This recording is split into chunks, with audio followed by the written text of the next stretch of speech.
Welcome to Lesson 3. In this lesson, we'll cover everything you need to do to launch Packback in a new course, from planning how you'll use Packback, all the way through having students start posting. Choosing a grading structure that supports inquiry-based learning.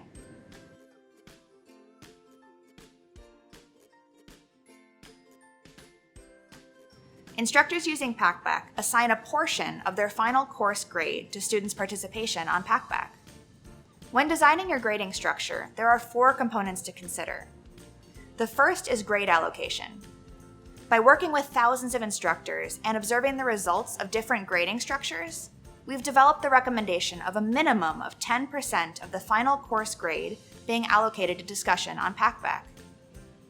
Now, in flipped classrooms, or discussion-focused courses, instructors may choose to assign up to 30% of their course grade to discussion on Packback. The next component to consider are your deadlines. When implementing Packback, we recommend using 1 deadline per week on the same day and time each week. These deadlines then act as assignments in Packback, and you can choose to skip deadlines for holidays, tests, or other scheduling needs. If you're teaching a shortened class, like a summer term or winter term course, the number of deadlines can be increased to create shorter deadline periods, appropriate for a condensed course. Having these consistent deadlines encourages consistent interaction and helps students build a practice of inquiry. And leaving several days in between deadlines helps to ensure students have sufficient time to reflect on course material while generating their questions.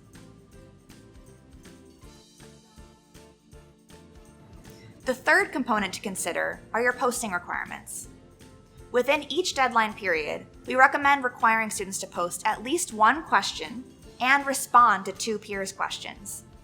The Packback platform requires at least 1 question posted by each student per deadline period if you choose to use Packback's automated grading, but you can choose to increase that number. A minimum of 1 question per deadline ensures that students are reflecting and formulating their own inquiries each time they engage with the discussion. The recommended 2 responses per deadline period ensures a good level of back and forth discussion on each discussion thread, as getting responses from peers helps to encourage students to engage. And finally, a 4th optional component to consider is setting a minimum curiosity score. Packback assigns each post a unique score called the Curiosity Score. This score is calculated by Packback's digital TA and takes into account a number of factors like question structure, word count, source citation, readability, formatting, and more. The Packback methodology does discourage grading primarily based on the Curiosity Score, as this metric is meant to be an insight for instructors to help track students' intrinsic effort and interest. And once a grade is ascribed to the score, it becomes an extrinsic motivator. But if you do choose to incorporate a minimum required curiosity score as a component of your grading, we recommend aligning your requirement to the appropriate difficulty level for the level of your course. The platform will guide you to make an appropriate selection for introductory, intermediate, and advanced courses. You can choose to then offer no credit for posts under the minimum curiosity score, or offer half credit for those posts that do not meet the minimum. How to fit Packback into your course syllabus. Most instructors reallocate points to Packback from a participation score for the course, which typically includes in-class participation, attendance, pop quizzes, or other participation-based activities. If you're unsure how to best carve out a grade percentage for Packback, one of our curriculum consultants can meet with you to do a syllabus consultation and offer suggestions for how to best fit Packback into your course. Creating and setting up your Packback discussion community.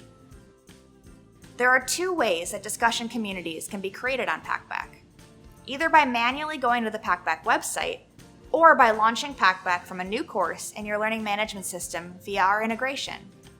This integration is called an LTI integration, which stands for Learning Tools Interoperability. And this integration allows Packback to connect seamlessly to a learning management system like Canvas or Blackboard. If your school is integrated with Packback, you should see a link to Packback in the navigation bar of your learning management system, and a click will launch a new discussion community shell for your class. If you don't yet have a Packback account, clicking on the integration also automatically creates your instructor account as well. Now, if your institution is using Packback on our website directly, you can create a new instructor account by simply creating your first discussion community. You'll receive the link to create a community from your curriculum consultants, and the link can also be found in the materials accompanying this lesson. Once your initial discussion shell is created, Packback's platform guides you step by step through the process of setting up your community. In this process, you'll be able to adjust your community details, like the start and end date. You can add teaching assistants or observers for your course. You can set up small groups or sections in Packback, which will help to reduce the volume of questions students see when logging in and also allow you to grade by section. This feature is especially helpful in extremely large courses, where small groups can create a sense of a small class feel in a larger course. You can set up your deadlines and choose to skip deadlines for holidays or test weeks. You can input your grading requirements, including posting requirements and optional minimum curiosity score settings. You can download a pre-customized, automatically generated syllabus statement that you can add to your core syllabus, explaining what Packback is and communicating your deadlines and requirements. And finally, you can invite your students to join Packback by uploading your roster. To do this, you'll need your roster in a table-based format like Excel or CSV that contains at minimum your student's first name, last name, and email address. After you add your students to the community, they'll receive an invitation email and be guided through a simple registration process that includes setting a password and customizing their account avatar. They can customize their avatar with a range of inclusive options to make sure that they can represent themselves the way they want to in the discussion. Kickstarting the discussion. Now your community is ready for use, but it's a little quiet in here. To get the discussion started, we recommend posting 1 to 2 open-ended starter questions for your students to respond to. A few ideas for starter questions include: what are you most excited to learn in this course? How does this course connect to your future career goals?